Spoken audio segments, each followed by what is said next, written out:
চাকরিহারাদের বিক্ষোভে ধুন্ধুমার।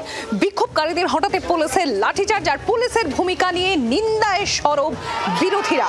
এদিকে পাল্টা তৃণমূল কংগ্রেসেরও তুঙ্গে রাজনৈতিক চর্চা।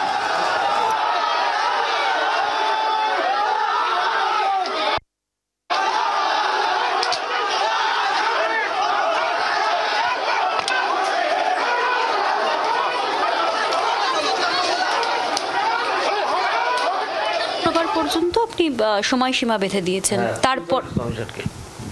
তারপর আমরা আমাদের অন্য প্ল্যান তো আছে, আমরা তো জানি ওনার যেমন প্ল্যান ই অবধি তৈরি করা আছে, আমাদেরও প্ল্যান FG অবধি তৈরি করা আছে।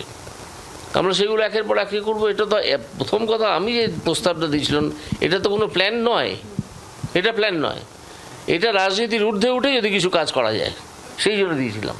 তো এবার আপনি আমাদের প্ল্যান অনুযায়ী আমরা কাজ করব। আপনি তো প্ল্যানফুলি শিক্ষকদের পেটালেন, লাথি মারলেন। যারা ডক্টরেট, যারা থিসিস জমা দিয়েছেন, উচ্চশিক্ষিত, তাদেরকে আপনার পুলিশ লাথি মারছে। আপনি লেখাপড়ার কিছু জানেন? নিজে ক অক্ষর গোমাংস। প্রশাসন কি করেছে, পুলিশেরও একটা নিশ্চয় ভার্সন আছে। আমি তো পুলিশ প্রশাসনের হয়ে আমি কোনো এখানে মানে মন্তব্য করতে পারি না। সেটা পুলিশকেই জিজ্ঞেস করুন। অত্যাচার হয়েছে এবং আজকে পশ্চিমবঙ্গের ইতিহাসে, বাংলার ইতিহাসে আজকের দিনটা কালো দিন হিসেবে চিহ্নিত থাকবে, যেখানে যোগ্য শিক্ষক শিক্ষিকাদের উপর একে তো সরকার চুরি করেছে, তারপর শিক্ষক শিক্ষিকাদের উপর এই আচরণ আমরা মেনে নেব না। ভারতীয় জনতা পার্টি রাস্তায় নামবে এখানে এবং প্রত্যেকটা লাঠির হিসেব হবে। তো সে ওখানে গিয়ে যদি কেউ অ্যারেস্ট হতে যায় তো তাকে তো ওখানে নিয়েই যাবে। তো আমরা কোর্টের উপর পূর্ণ সম্মান আস্থা রেখেও বলছি এই রায়তে ন্যায় বিচার হয়নি। একটা রাজনৈতিক চিত্রনাট্য তৈরি যে এই জায়গায় যাও গন্ডগোল করো, ভাঙো, ঢোকো, তালা ভাঙো, তছনছ করো, পুলিশকে মারো, আর পুলিশ যখন অ্যাকশন নেবে তখন আমরা নাটক করতে নামবো।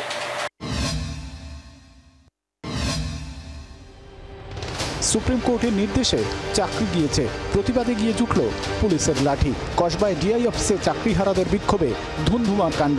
চাকরিহারা শিক্ষকদের ওপর বেধড়ক লাঠিচার্জ করে পুলিশ। সুপ্রিম কোর্টে রাজ্যের প্রায় 26,000 শিক্ষকের চাকরি বাতিলের পর থেকেই রাজ্য রাজনীতিতে উত্তেজনা চরমে। কসবার ঘটনার পর তুঙ্গে উঠল রাজনীতির পারদ। চাকরিহারাদের উপর লাঠি চালানোর ঘটনায় নিন্দার ঝড় উঠেছে নানা মহলে। পাশাপাশি রাজ্য প্রশাসনকে কাঠগড়ায় তুলে তীব্র আক্রমণ শানালো বিরোধীরা। আপনি তো প্ল্যানফুলি শিক্ষকদের পেটালেন, লাথি মারলেন। উচ্চশিক্ষিত, তাদেরকে আপনার পুলিশ লাথি মারছে। কিছু ছেলেকে তিনি বিভ্রান্ত করছেন, তারা বিভ্রান্ত না হয়ে আন্দোলনের পথে গেছে, তাদের পেটাচ্ছে। শিক্ষকদের লাঠিচার্জ করার জন্য মমতার নির্দেশ ছিল, তাই করেছে। শুধু বিরোধী নয়, পুলিশের ভূমিকার সমালোচনায় খোদ শাসক দলের বিধায়ক হুমায়ুন কবিরও। তারা নিশ্চয়ই আইন ভাঙতে যায়নি বা পুলিশকে চ্যালেঞ্জ করতে যায়নি, তাদের অধিকার আদায় করতে সেখানে গেছে। তাদের উপরে পুলিশের এই ধরনের আচরণ করা মোটেই সমর্থনযোগ্য নয়। পুলিশের যুক্তি, আত্মরক্ষাতেই লাঠি চালাতে বাধ্য হয়েছে পুলিশ। তবে মন্তব্য করতে চাননি শিক্ষামন্ত্রী। পুলিশ প্রশাসন কি করেছে, পুলিশের একটা একটু ভার্সন আছে। আমি তো পুলিশ প্রশাসনের হয়ে আমি কোনো এখানে মানে মন্তব্য করতে পারি না। সেটা পুলিশকেই জিজ্ঞেস করুন। আন্দোলনকারীদের ভূমিকা নিয়েও পাল্টা প্রশ্ন তুলে দিয়েছে রাজ্যের শাসক দল।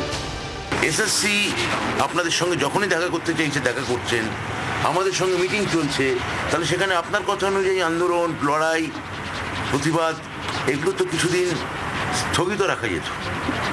এগুলোর জন্য তো দিন পড়ে আছে। তবে ঘটনার জল যে আরও অনেক দূর গড়াবে তার ইঙ্গিত মিলেছে গেরুয়া শিবির থেকে। পাল্টা জবাব দিয়েছে শাসক দলও। আজকে পশ্চিমবঙ্গের ইতিহাসে, বাংলার ইতিহাসে আজকের দিনটা কালো দিন হিসেবে চিহ্নিত থাকবে। আমরা মেনে নেব না। ভারতীয় জনতা পার্টি রাস্তায় নামবে এখানে এবং প্রত্যেকটা লাঠির হিসেব হবে।